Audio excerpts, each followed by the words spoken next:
तो हम लोग क्या वेट कर सकते हैं ओ कॉइन का ही? देखिए, जो ओ कॉइन है ना वो क्रिप्टो करेंसी नहीं है। ओके, ये आप इस बात को समझिए। ओ कॉइन क्रिप्टो करेंसी नहीं है, जस्ट एक हमने एक नाम दे दिया अपने अपनी अपनी वैल्यू को, या अपने डॉलर को कह लो, या किसी को भी। ओके, तो वो जस्ट एक यही मान लो कि $1 is equal to 1 O coin वहां पे लिखा भी है, वो उसको एज ए यूएसडीटी टाइप ही मान लो। ओके, कि उसकी वैल्यू जो है हम बराबर करने वाले हैं इसके अगेंस्ट, यूएस डॉलर के अगेंस्ट, इसलिए। बट वो अभी भी क्रिप्टो करेंसी नहीं है, ना ही वो कहीं पे एक्सचेंज में रजिस्टर्ड है, या कहीं पे ऐसा कुछ नहीं है कहीं पे भी। Okay, the second thing is, ये मैं आपको बताना चाहिए जिन लोगों को क्रिप्टो करेंसी के बारे में नहीं मालूम है। ओके, बहुत ध्यान से ट्रांजैक्शंस होती हैं, राइट? उनके जो वॉलेट एड्रेसेस होते हैं, और वो कैसे डालने हैं वहां पे कैसे करना है, इसमें बहुत ध्यान रखिए। कई बार गलत डल जाते हैं और वो जो आपका फंड है लॉस्ट हो जाता है, राइट? तो जिनको मालूम है पहले सीख लीजिए, उसके बाद ही क्रिप्टो करेंसी में आप अपना दखल देना। ओके, वहां पे जाना, क्योंकि एक बार आपके, क्योंकि यहाँ पे फंड्स लॉस्ट तो लॉस्ट, यहाँ पे उसकी रिकवरी कुछ नहीं होती। आपने गलत वॉलेट एड्रेस डाल दिया, जैसे बिटकॉइन है, बिटकॉइन की जगह पे अगर आपने इथेरियम का एड्रेस डाल दिया, गया। सो बिटकॉइन का आपका वॉलेट है, बिटकॉइन का दूसरा वॉलेट होना चाहिए जहां पे आप ट्रांसफर कर रहे हो। ये नहीं कि दूसरा वॉलेट आपने गलती से टीथर का डाल दिया तो खत्म। ओके, सो वही नेटवर्क होता है उन्हीं चीजों का, या क्रिप्टो करेंसी से एक नेटवर्क पे हम ये लोग वर्क कर रहे हैं, उसी नेटवर्क पे ही वो चीज जानी चाहिए, तब वो ट्रांजैक्शन क्लियर होती है। तो इसलिए बहुत ध्यान से अपने फंड्स को, जब भी आपने यहाँ पे करना है, क्रिप्टो करेंसी से रिलेटेड कुछ भी करना है, तो बहुत ध्यान से, या किसी एक्सपर्ट से पूछ लो, किसी से पूछो, तब वहां पे आप करना। अपने आप तौर पे करोगे तो उसमें प्रॉब्लम भी हो सकती है। ओके, सो बट अगेन, ये सारा कुछ सही होने वाला है। वो जस्ट एक ऑप्शन दी हुई है हमारी कंपनी ने हम लोगों को, कि ओके क्रिप्टो से भी हो सकता है, क्योंकि ये काफी जमाना क्रिप्टो से भी चल रहा है। ओके, बट हमारे पास कार्ड्स पेमेंट्स भी हैं, तो जैसे ही कार्ड्स पेमेंट सही होती हैं आप कार्ड से करिए, वो अच्छा है। जिनको नहीं मालूम है, हाँ, जिनको क्रिप्टो करेंसी के बारे में सब कुछ मालूम है, वो ठीक है, दोनों जगह प्ले कर सकते हैं। बट जब भी कार्ड्स होते हैं, थोड़े दिन वेट कर लीजिए, अभी कार्ड से ही अपना सारा कुछ करें जी। Thank you sir, thank you so much sir. ये सब जानना जरूरी था, क्योंकि सर बहुत सारे लोग इस तरह के क्वेश्चन करते हैं, तो हमें भी मेंटली प्रिपेयर होना पड़ता है कि भाई हमको भी अब क्रिप्टो सीखना होगा, भाई हमको ये भी चीज करना होगा। तो इसीलिए सोचे कंफर्म कर लो, अगर सीखना ही है तो फिर सीख लेंगे, इसमें क्या है। Thank you absolutely. Sir, thank you. Over to you ma'am. Thank you. Thank you so much Chanda ma'am. बिल्कुल सीखना चाहिए हर किसी को, क्योंकि फ्यूचर है ये आने वाला। और अगर कल का सेशन आप अटेंड करते चंदा मैम, तो कल मुकेश सागर सर ने इतने अमेजिंगली इस चीज को डिफाइन किया था। हर एक टर्म को उन्होंने अच्छे से डिफाइन करके, और A to Z पर जैसे जाते हैं ना हम, तो उसी तरीके से उन्होंने स्टेप बाय स्टेप बिल्कुल क्लियर किया। अगर कोई वैसा होता है ना नौसिखिया, तो वो भी कल का सेशन देखकर बहुत कुछ समझ जाते वो। एक्सक्यूज मी मैम, ये इसमें यही ऐड करना चाह रहे थे कि कल का सेशन हम देखे हैं, लेकिन अचानक जो है मेरा ये पावर गया। तो जैसे आज भी मेरा लाइव प्रोग्राम में पावर चला गया, तो मेरा पावर के यहाँ थोड़ा फ्लक्चुएशन हो रहा है, कट जाती है। तो कल के सेशन के बाद ही जो है ना मैम, ये क्वेश्चन ज्यादा हिट हुआ है, तो हम उसको नोट किए थे। हम सोचे कि ये जो हम डायरेक्ट भिलन सर से ही पूछेंगे, या फिर नीरज सर या फिर दिनेश सर से पूछ लेंगे। तो अच्छा हुआ कि आज ढिल्लन सर आ गए हम लोग के बीच में, तो अच्छा कंफर्मेशन मिल गया। Thank you ma'am. यस, बिल्कुल बिल्कुल, thank you so much ma'am, thank you. Next hand raise लेते हैं, हमारे साथ संतोष कुमार साहू सर हैं। यस सर, वेलकम, आइए आप अपना क्वेश्चन रख सकते हैं।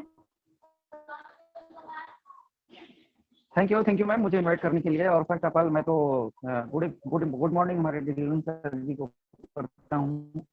और सर मेरा एक सवाल ये है कि अभी हमारे कुछ जिनको हमने ब्लेस किया था, उनके टीम में अभी ग्लिचेस की वजह से सर कुछ फाउंडर का जो पैकेज है वो बाई तो नहीं हुआ था, पेमेंट कर दिया था, लेकिन बाद में जैसे ग्लिचेस ठीक हुए वो पैकेज तो बाई हो गए सर। उनकी जो फाउंडरशिप है वो सही है, लेकिन अभी उनके साथ हुआ ये है सर कि उन्होंने जिनको ब्लेस किया हुआ है और उनकी जो पैकेज बाई हुआ है उसमें उनको कमीशन कम दिख रहा है। जैसे फर्स्ट में जो 100% का जो दिखना था वो भी 25% ही दिख रहा है सर, और उसके बाद का भी 25। और इसके लिए सर हमने सपोर्ट को भी टिकट रेस किया है, और तो उसका अभी तक कोई जवाब नहीं आया सर। ना वो तो क्लोज हुआ है टिकट, वो बीच में ही अटका हुआ है, तो उसको थोड़ा सा क्लेरिफाई करें तो ज्यादा अच्छा हो जाएगा sir. Yes welcome Santosh ji. Absolutely कुछ आईडीज में ऐसा है कि वो कमीशन थोड़ा कम दिख रहा है या 25% दिख रहा है। ये ठीक होने वाला है अभी डेफिनेटली। जैसे हमने पहले बताया कि कंपनी को मालूम है, जो आप लोगों ने सपोर्ट पे टिकट्स भी दिए हैं वो भी मालूम है, एंड उनके पास वो सारा डाटा बेस है कि कौन कौन सी आईडीज में क्या है। तो पहले वो सिस्टम को प्लेस कर रहे हैं, वो सारे जहाँ पे ग्लिच है उसको सही कर रहे हैं। तो मुझे लग रहा है कि आने वाले 1 हफ्ते में ये सारा कुछ आपको सही देखने में मिलेगा ये। या जी, ओके, तो सर हमें और सपोर्ट को लिखने की जरूरत तो नहीं है? देखो बार बार लिखने की जरूरत नहीं है सपोर्ट को, मुझे ऐसा लगता है। जी अब जी देखो जी जो टिकट वाली बात होती है ना, एक बार लिखी तो उसको वेट करिए।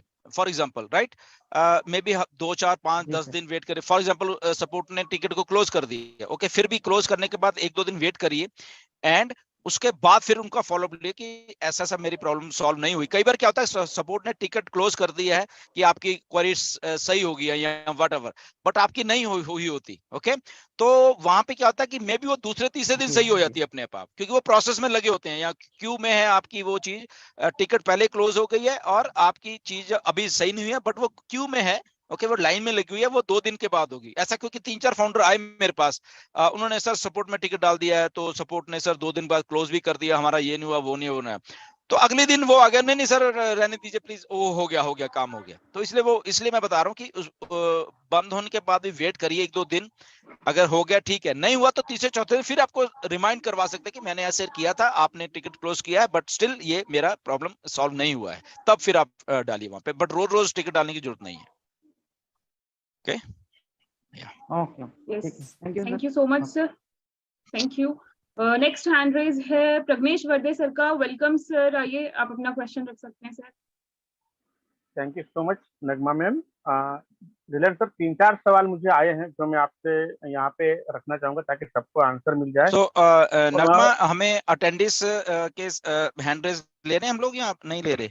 अटेंडेंस सर में है लेंगे हैंड रेज? बस ये ओके, सर 250 हैंड रेज हैं, तो प्रग्नेश वर्दे सर के बाद हम बिल्कुल बिल्कुल, अटेंडीज पर ही या चलते हैं। उनके भी हमें लेने हैं बिल्कुल। या Pragnesh, yes carry on. Yes yes yes. तो कुछ फाउंडर्स के 143 से ज्यादा अमाउंट डिडक्ट हो गया था, तो वो आपको मैंने बताया भी था इसके बारे में। तो वो लोग पूछ रहे हैं कि अब हम कैसे हम करेंगे या वो कैसे करना पड़ेगा, उसका ये सवाल है सर।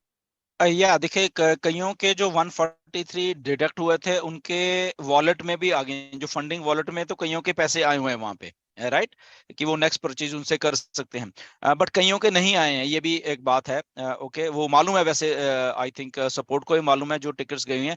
तो जस्ट वेट करिए, जब ये सिस्टम, क्योंकि आने वाले में भी 2-4 दिन में ये सारा सिस्टम सही होने वाला है, तो उसके बाद देखिए कि फिर भी अगर आपके प्रॉब्लम है फिर आप टिकट रेस करिए, ओके। क्योंकि कईयों के आ गए हैं, कईयों के नहीं आए, ये भी मुझे मालूम है। तो जस्ट वेट करिए, मुझे लग रहा है जैसे ही सिस्टम ओके होता है हमारा पेमेंट्स का, कार्ड्स का, क्योंकि कार्ड्स वाला सिस्टम अभी बिल्कुल बंद है,